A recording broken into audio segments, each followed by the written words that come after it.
haven't been here before, we are here to create a movement grounded in love and kindness that transforms us, our community, and the world. That's what we're here to do. And so let's sing it.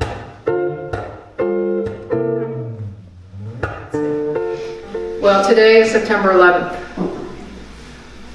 And those of us who were here in 2001, who were old enough to remember that day, it brings together all sorts of emotions immediately. It does for me. It does for me because it was one of the first times that I had an experience of oneness.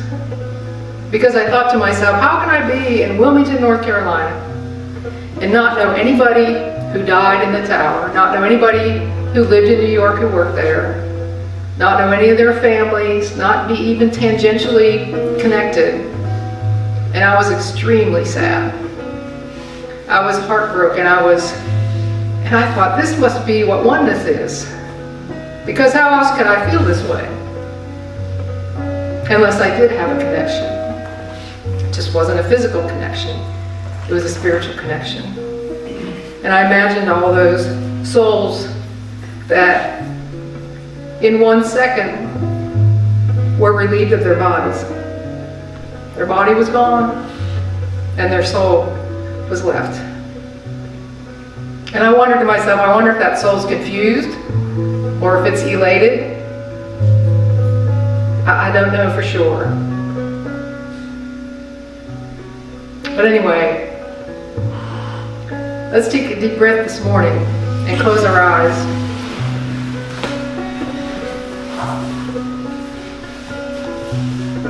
And let's drop into our heart. And feel what it feels like to be connected to every other living being. To know their sorrow, to know their joy, to know their struggle, to know their peace, and to know the minute we feel alone,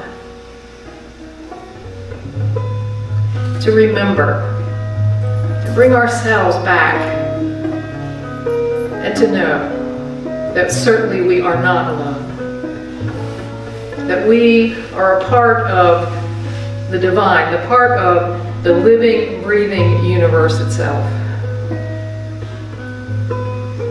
And but for this tragic day, 21 years ago, maybe I would not have known what that feels like. It's the reason for me to walk around with as much joy and gratitude and peace that I can, so that reverberates and bounces and waves through all of mankind. Through breathing in and breathing out in gratitude. Amen.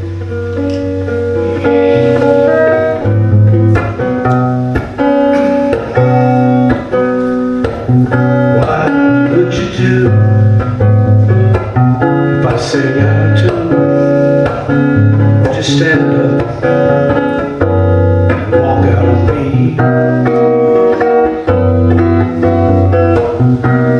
Lend me your ears, I'll sing you a song, and I'll try not to sing out of key. Sing with me. Yeah, I get by. Little help from my friends. I get high.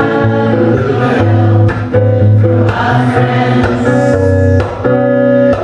Yeah, I'm gonna try. Little help from my friends. That's like a timeless thing, right? Yeah. Is there anybody who didn't know that song here? Well, you don't have to say, but maybe there it is. Thank you, Raj. So, when we had our first meeting here in this space on August 7th, those who were here were invited to fill out this card to say, what do you want this to be? What do you want this to look like? How do you want it to feel? And I said, well, every Sunday I'm going to read somebody's card. And either you put your name on it or you didn't. This person didn't put their name on it, so that means I'm going to read it. If you put your name on it and I pull it out of there, you'll get to read it here. So I don't know if that makes you fearful or not. I can see somebody now going, I'm going to find that card.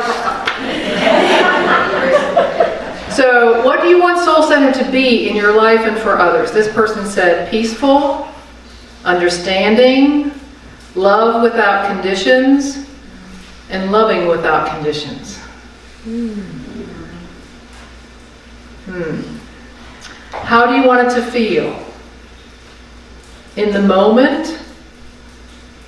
All the time? Fully profound? Now? Wow. I think that's what it says. How will you bless this space? Through my work and attendance. There it is, right? There it is. It's always profound when I read these, isn't it? Yes. You know, I've been reading them now for a few times, and I'm keeping them at home because I'm reminding myself when I get a little down or not feeling excited, then it's nice to read what somebody else feels and say, oh, that person's feeling that way too. Well, as my old friend Reverend Bev Bockover would say, I brought my library with me. Rev Bev was a minister at Union Church of Raleigh who was a good friend of mine who passed away some years ago now, and I used to guest speak at that church once in a while, and sometimes I would bring a whole stack of books. Paula, did you bring your whole library? I'm like, yes, I did. Yes, I did. I might need it. I might need it. Well, a lot of you, several of you talked to me after the message last week and said, I would love to hear you build on that. I would love to hear more about that. And so that was great for me because I knew what I wanted to talk about this week. Kind of. But I want to remind you about what I talked about last week. Part of it was from Michael Singer. And I was talking about the soul and what the soul actually is. Like, we can say mind, body, soul, and we're like, yeah. But what is it? What really is soul? What does that mean when you have a soul? And when Michael Singer explained it in his book, The Untethered Soul, he said, consciousness is pure awareness. That's what, to know that we are aware. To know that we are aware. That I am the one who sees.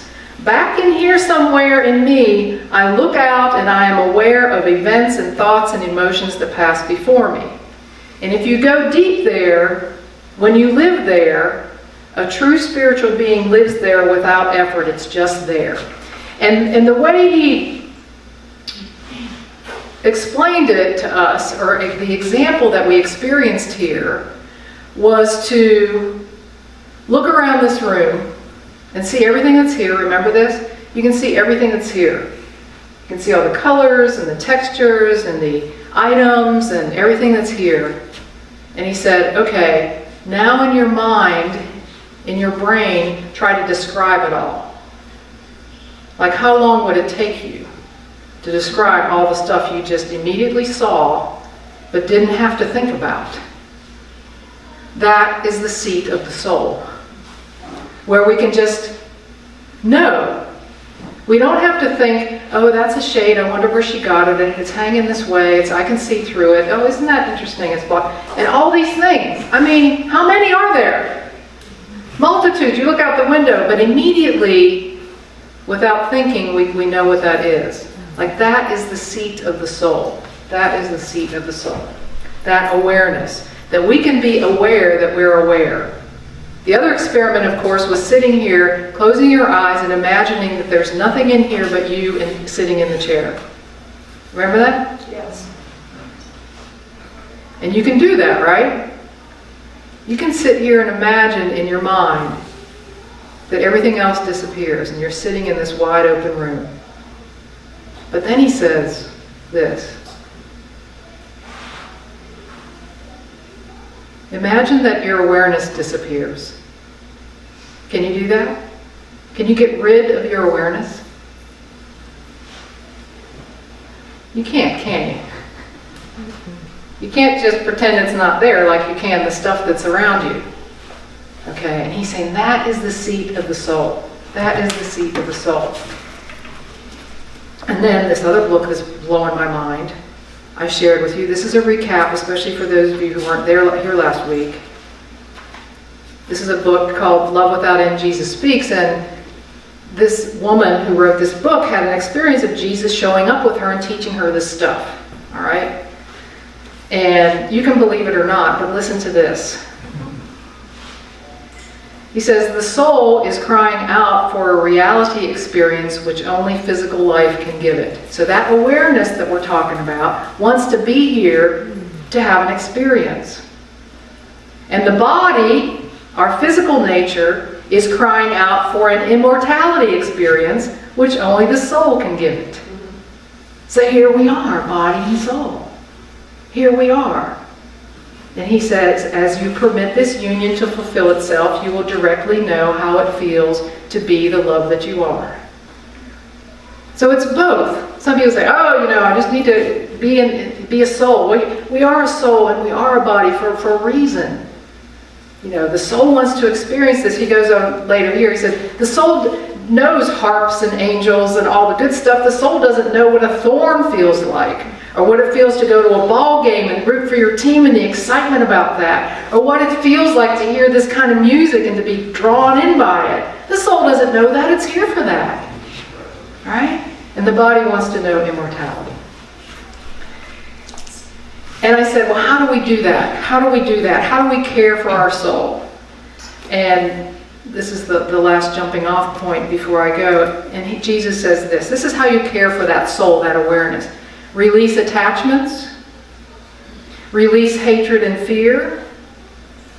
And release your compulsive urge to do something when there's nothing for you to do. Do. There's something I need to do. We don't like to be. Release. It's about release. It's about release. It's about release. Well, that's a nice list, isn't it? That's a nice list. It's a compelling list. It's a pretty cool soundbite even. Right? Yeah, I'm going to release. Well, how in the world do you release stuff? That's like saying, letting go and saying, I'm done with this. I'm not going to do this anymore. I'm not going to do it. That's like saying, don't think about a pink elephant. What's the first thing you do? You think about a pink elephant, right? Well, don't think about it, but I'm thinking about it. Well, the first thing you do to not think about it is what? Is to think about something else, right? You don't shift out of, you don't release by concentrating on what you want to release. You shift out of and into something else, right? That's how it works. That's how release works. We have, in that consciousness I was talking about, this great ability to focus our awareness. We have this great ability to focus on one thing or another thing. Here's what Singer says about it. Let me read this. The essence of awareness is that the awareness has the ability to become more aware of one thing and less aware of another thing.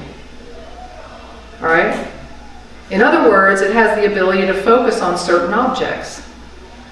Like all those kids like having a great time back there. Like if I were really to focus on that, I would be totally off up here. But now I'm going to take that focus and bring it back here. Damn it. No.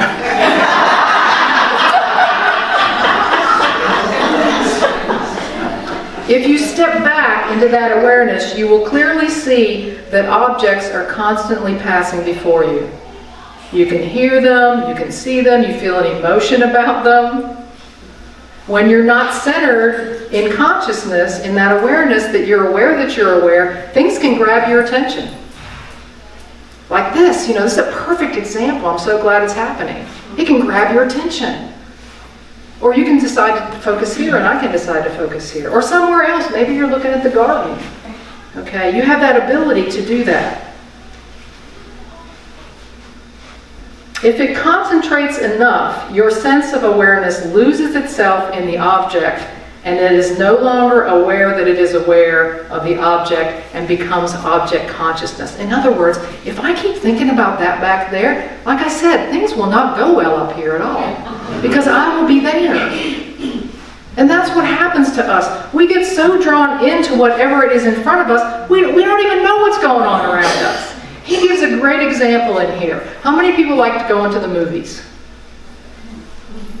Well, the rest of you are like me. I really don't like going to the movies. Do you have a favorite TV show? Yes, something you watch on TV? You love reading a book. All right, the rest of you maybe, book? All right. You can get drawn into that so far that you have no idea what's happening around you. You think about going to a movie, all the big sound, maybe you're a Star Wars fan. I mean, all that stuff, you think you're there. You think you're in the ship.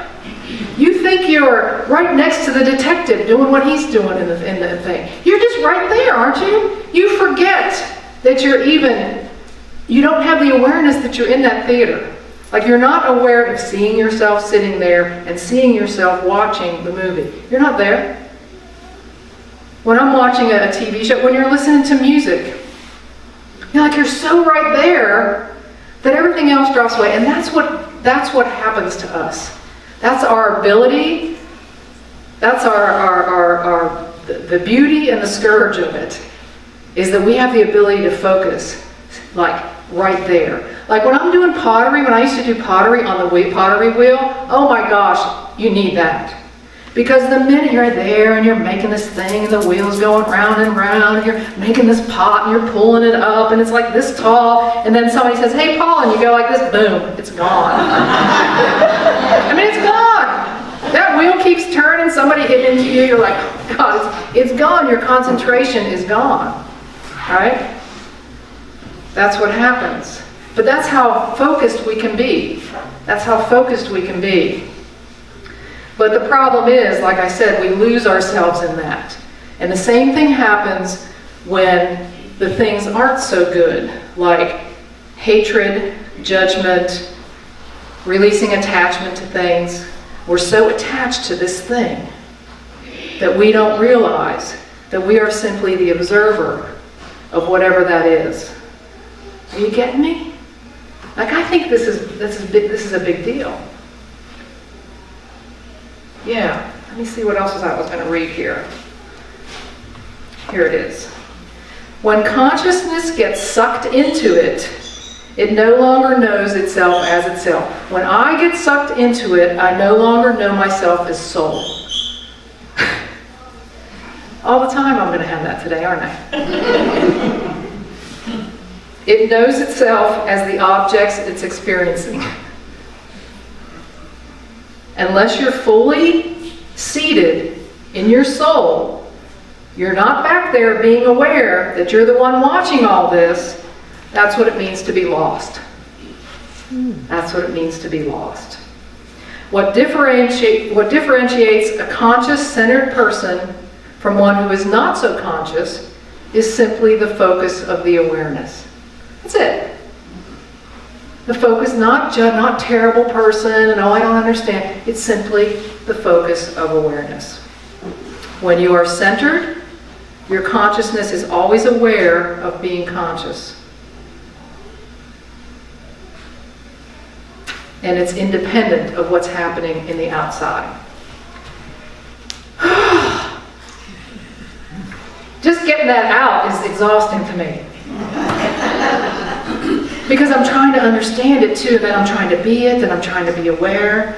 But it still remains. How do we release? I haven't answered that question yet to myself. What does it have to do with release?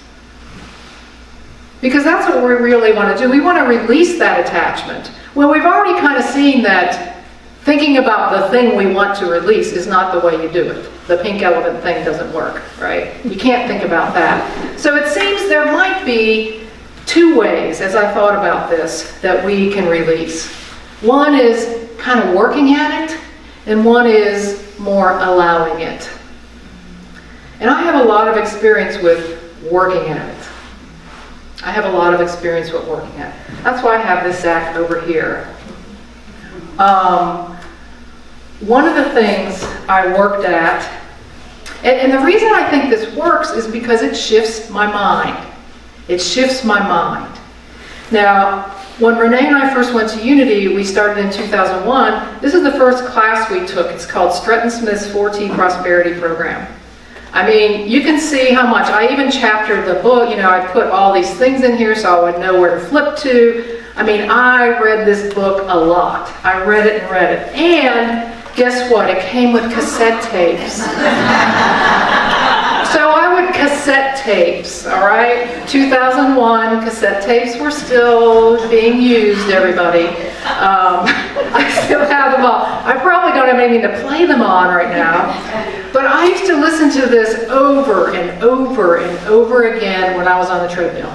We had a treadmill in our house at the time, and I was like, I'll pop it in and do my walking, and I'll be listening to this. I mean, over and over and over again.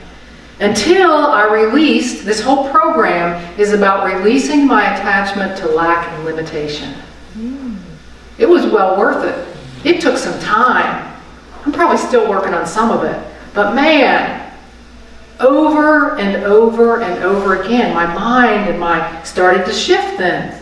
I was like, oh, okay, but I had to listen to it a lot. I'm wondering if any of these tapes really work anymore. I don't know. But over and over again. Back in 1997, after I had gone through my cancer experience, I was in a bookstore, 1997. The self-help section in bookstores was very small at that point in time compared to today. Wonder what that means. Anyway, I was in the back corner of Barnes & Noble up in Northern Virginia. And this is the book that I picked up. It's called Conversations with God, Book 1. I carried it around with me.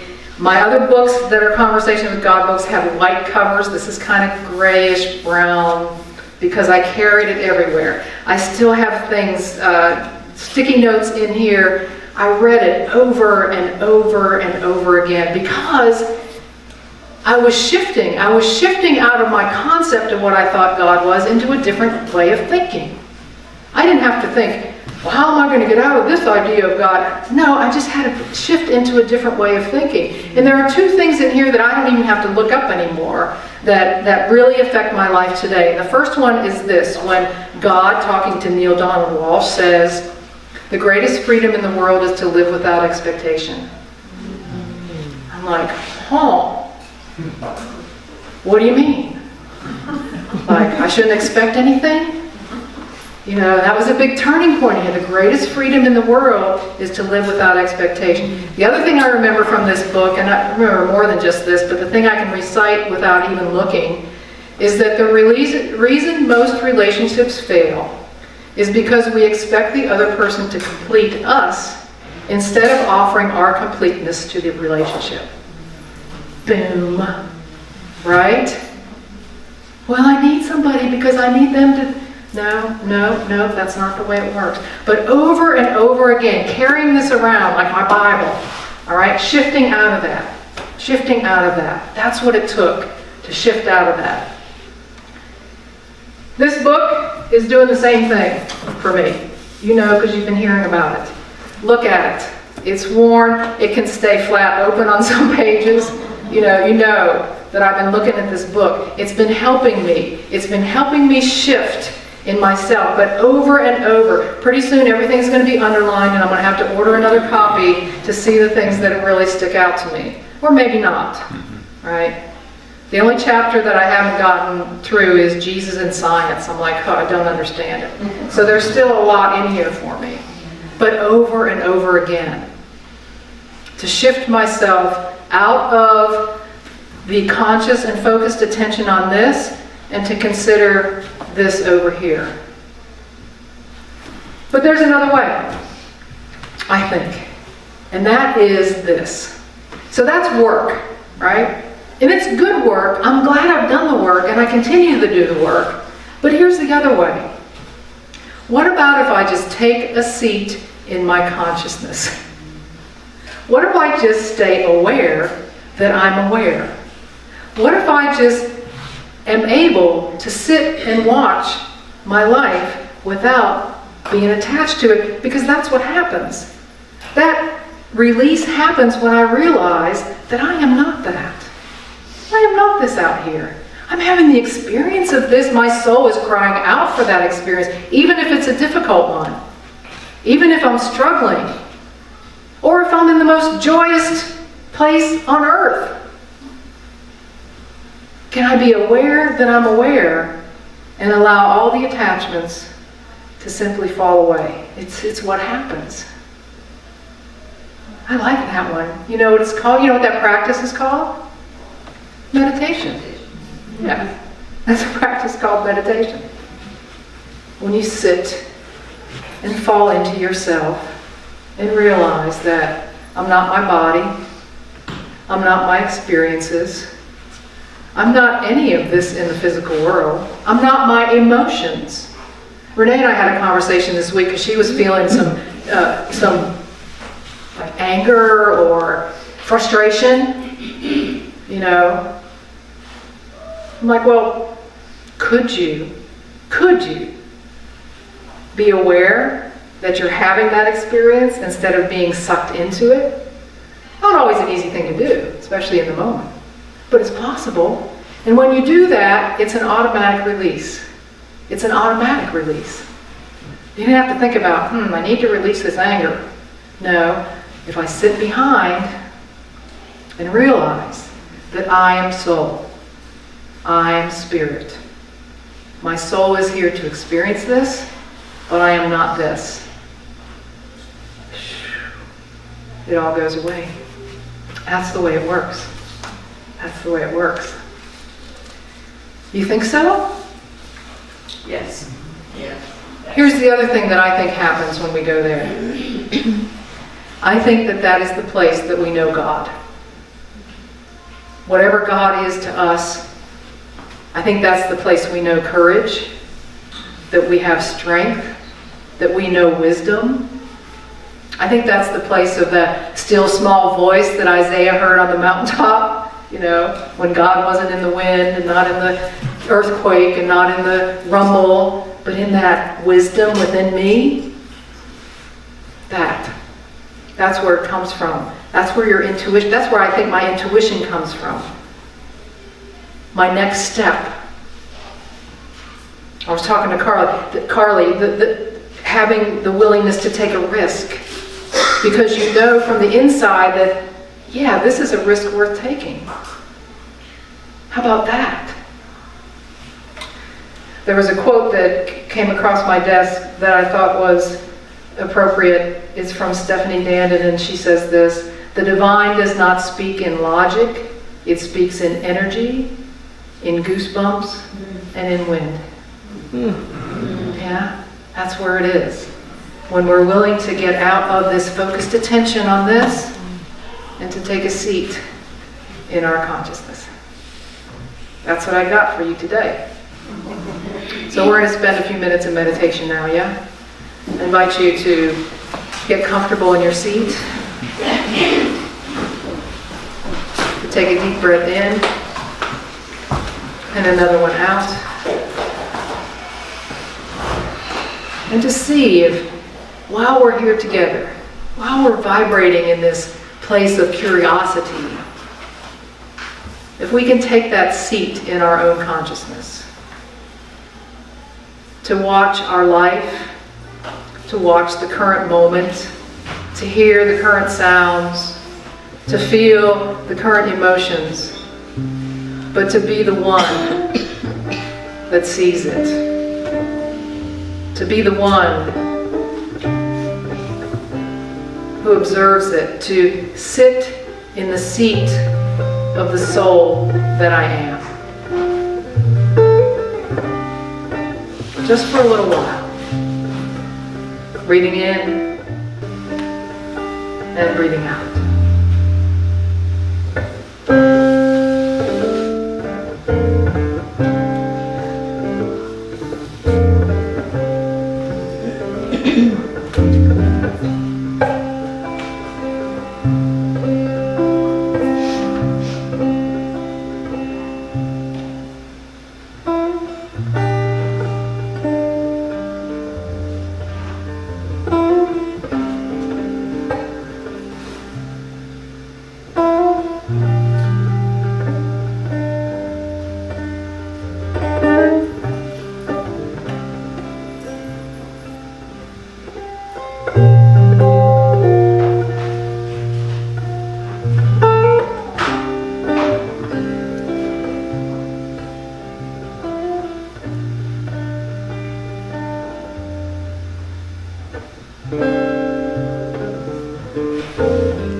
As we breathe in and out, thankful for this time, grateful in our heart.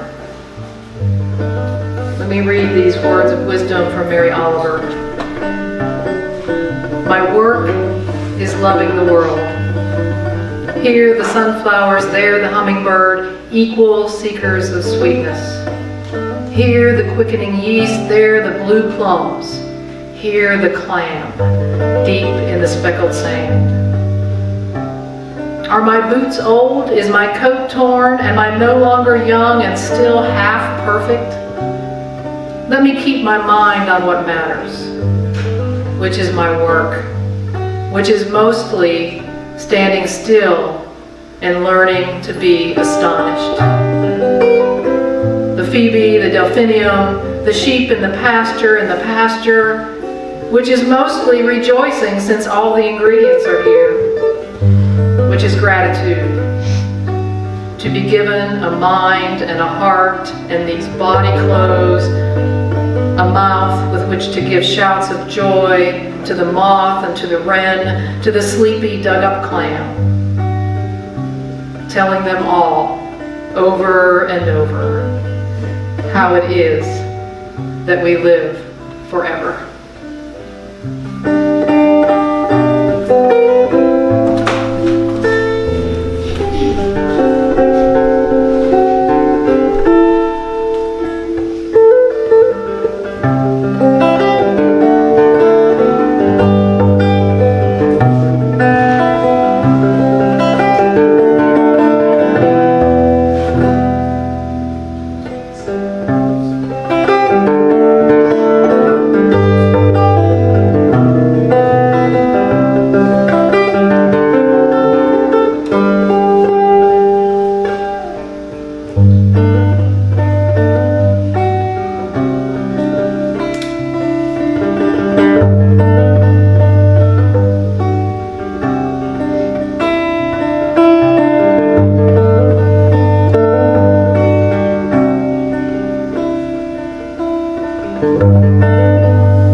Taken in by, I was taken in by that music. I was remembering those words. I was thinking about 9/11. I was thinking about my awareness and consciousness, and maybe I just need to stop all that, right? Ooh, and just be.